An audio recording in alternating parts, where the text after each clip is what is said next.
In the dusty stillness of a late Georgia afternoon, a crooked sign swung on one hinge beside the Crater farmhouse. It was a lonely place, nothing around but pine trees, a chicken or two scratching the dirt, and an old, weather-beaten house that looked like it had long ago given up hope of visitors. Mrs. Lucynell Crater, a widow with a sharp tongue and a sharper eye for opportunity, sat on her porch with her grown daughter, also named Lucynell, a large, pink-faced girl with wide, innocent blue eyes and not a single word in her head. The two of them watched as a tall, one-armed drifter came trudging up the road, his coat slung over his shoulder, his hat tilted against the sun. He introduced himself as Tom T. Shiftlet, a man of mystery and misplaced pride, who talked like a preacher and looked like a scarecrow. He stood there, squinting at the old car sitting in the yard, a beat-up, faded hulk of a thing that hadn't run in 15 years, and said it was a treasure. Shiftlet was a man who could talk about the soul 1 minute and bargain for a meal the next. "The world is almost rotten," he declared, "but there's some good still left in it." Mrs. Crater listened, half admiring his words, half calculating what she might get out of him. She didn't trust him, but she didn't have to. There wasn't anyone else around to hire. So she fed him. Then she let him fix the porch, mend the fence, and finally, with a kind of reverent joy, bring that old car sputtering back to life. As the days slipped by, Shiftlet became a fixture at the farm, half handyman, half philosopher.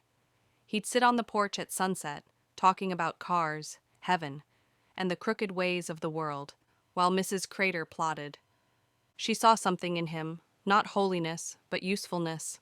Her daughter Lucynell was sweet as an angel of God, she said, but she was also silent, childlike, and not getting any younger.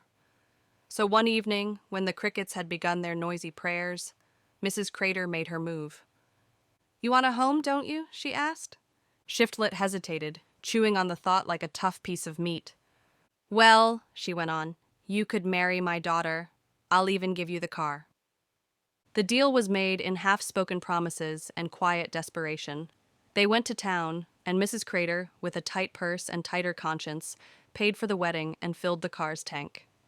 Lucynell, dressed in a blue dress like a cloud, rode away beside her new husband, her head resting against the window, peaceful as a child.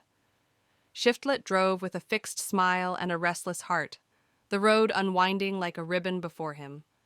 But not far down the highway, they stopped at a roadside diner, the kind of place where flies hum over the pie case and the coffee tastes like burnt sorrow.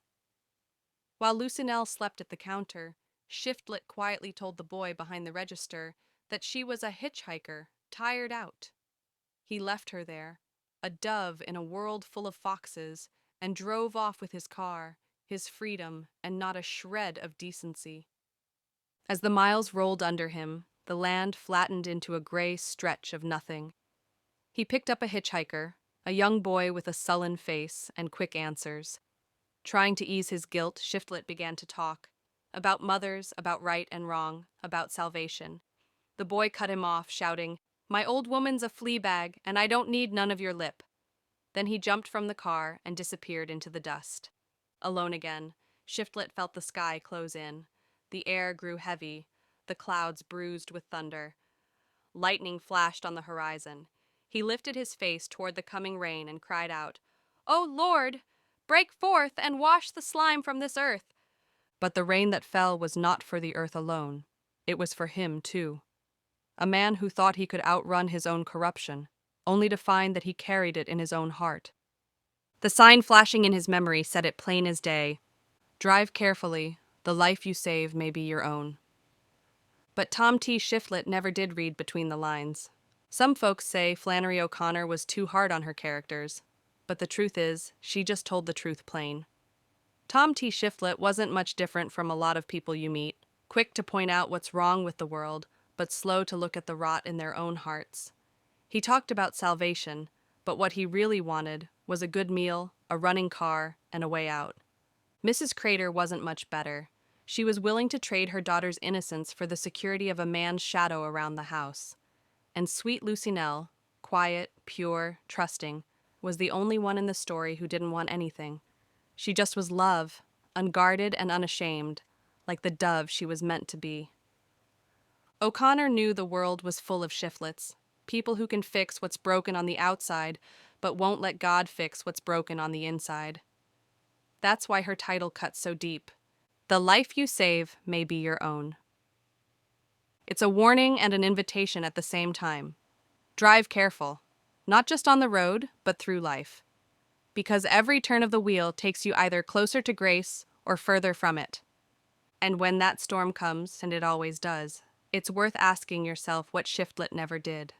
Am I ready to be washed clean, or am I still running from the rain?